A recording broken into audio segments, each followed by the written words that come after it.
जैसा कि पहले भाग में देखा गया था, राजा विक्रमादित्य चार विचित्र और रहस्यमयी घटनाओं की जांच में निकल पड़े थे। उनमें से दो घटनाओं के पीछे छिपे कारणों को वे अपनी तीक्ष्ण बुद्धि और साहस से पहले ही सुलझा चुके थे और उनके सत्य को अपने गुरु के समक्ष प्रस्तुत कर चुके थे। अब तीसरी रहस्यमयी घटना का रहस्य जानना शेष था। पश्चिम दिशा में स्थित वह घना जंगल, जहां रात के समय अक्सर स्त्रियों और बच्चों के रोने की हृदय विदारक आवाजें सुनाई देती थीं। गुरुदेव की आज्ञा पाकर विक्रमादित्य उस जंगल की ओर निकल पड़े। जंगल में प्रवेश करते ही उन्होंने दिन भर चारों ओर घूम घूम कर उस स्त्री और बच्चों को खोजने का प्रयास किया, जिनकी रुलाहट की चर्चा पूरे राज्य में भय का कारण बनी हुई थी। परंतु पूरे दिन की खोज के बाद भी जंगल में उन्हें कोई मनुष्य नहीं मिला। तभी उनकी दृष्टि घास फूस से बनी एक टूटी फूटी झोपड़ी पर पड़ी। वे झोपड़ी के भीतर गए, पर वह पूरी तरह खाली थी। न कोई इंसान, न कोई घरेलू सामान। विक्रमादित्य को तुरंत स्मरण हुआ कि गुरुदेव ने एक बंजारा परिवार के अचानक गायब हो जाने का उल्लेख किया था। उन्हें लगा कि यह झोपड़ी शायद उसी परिवार की हो। यही सोचकर वे उसी झोपड़ी में बैठकर रात होने की प्रतीक्षा करने लगे। सूर्यास्त होते ही अंधकार घिर आया। धीरे धीरे जंगल में घना सन्नाटा छा गया। तभी अचानक जंगल के एक ओर से बच्चों के रोने की आवाज सुनाई दी। विक्रमादित्य तुरंत झोपड़ी से बाहर निकले और आवाज की दिशा में बढ़ने लगे। कुछ ही दूरी पर पहुंचे थे कि दूसरी दिशा से किसी व्यक्ति के रोने की आवाज आने लगी, जिसे सुनकर यह तय कर पाना कठिन था कि वह स्त्री है या पुरुष। राजा ने पहले बच्चों की आवाज का पीछा करना उचित समझा, पर जैसे जैसे वे उस आवाज के पास पहुंचते, वह उनसे दूर होती जाती।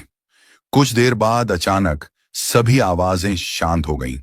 जब विक्रमादित्य सावधानी से आगे बढ़े तो उन्होंने देखा कि एक मादा भालू अपने दो छोटे बच्चों को दूध पिला रही है।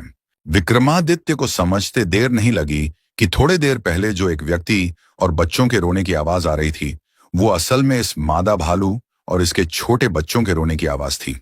क्योंकि मादा भालू जब भी रोती है या अपने बच्चों को ढूंढने के लिए जो आवाज करती है, वो आवाज बिल्कुल इंसानों जैसी लगती है। और भालू के बच्चों की रोने की आवाज भी इंसानों के बच्चे के ही तरह होते हैं। भ्रमवश लोग इसे इंसानी रुलाहट समझ बैठे हैं।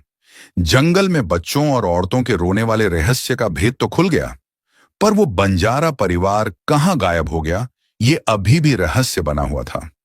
विक्रमादित्य पूरी रात उस झोपड़ी में गुजारे और सुबह होते ही उस बंजारे परिवार को ढूंढने लगे। ढूंढते ढूंढते जंगल के दूसरे छोर पर चले गए। जंगल के बाहर जाकर देखा तो एक झोपड़ी के बाहर एक बंजारा का परिवार खड़ा था, जिसमें दो पति पत्नी और दो बच्चे शामिल थे। विक्रमादित्य ने जब उनसे उनके बारे में पूछा तो उन बंजारों ने बताया कि हम लोग पहले इस जंगल के अंदर ही झोपड़ी में रहते थे, पर जब से इस जंगल में भालुओं का आगमन हुआ है, तब से हम इस जंगल से बाहर झोपड़ी बनाकर रहने लगे हैं। विक्रमादित्य को समझ में आ गया कि ये वही बंजारे हैं जिनको लोग अचानक गायब हुआ समझ रहे थे। उन बंजारों से मिलने के बाद विक्रमादित्य चौथे और आखिरी विचित्र घटना के घटित होने के रहस्य का पता लगाने के लिए उत्तर दिशा में स्थित उस झील की तरफ निकल पड़े, जिसमें पानी के बजाय पूरे वर्ष खून भरा रहता था। उस झील के पास पहुंचकर विक्रमादित्य ने जब देखा तो सच में उस झील में खून भरा हुआ था। उस झील के चारों तरफ खैर नाम के वृक्ष उगा हुआ था। वे उस झील के चारों तरफ घूम घूम कर अच्छे से मुआयना किया, पर कुछ समझ में नहीं आया। घूमते घूमते विक्रमादित्य उस रास्ते तक पहुंच गए जिस रास्ते पानी उस झील में आकर गिर रहा था। हैरानी की बात यह थी कि उस झील में गिरने से पहले तक वो पानी बना रहता था, पर झील में गिरते ही वो पानी खून बन जाता था। जब कुछ समझ में नहीं आया, तब विक्रमादित्य ने साहस करके उस झील में उतर गए। झील में उतरने के बाद उनके पैर के नीचे बहुत सारे लकड़ियां महसूस हुईं। झुककर जमीन में से लकड़ियों को उठाकर देखा तो लकड़ियों के साथ कीचड़ भी निकल आया। वो कीचड़ बिल्कुल सफेद था।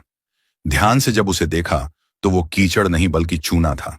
विक्रमादित्य को समझ आ गया कि उस झील का पानी खून जैसा लाल क्यों है।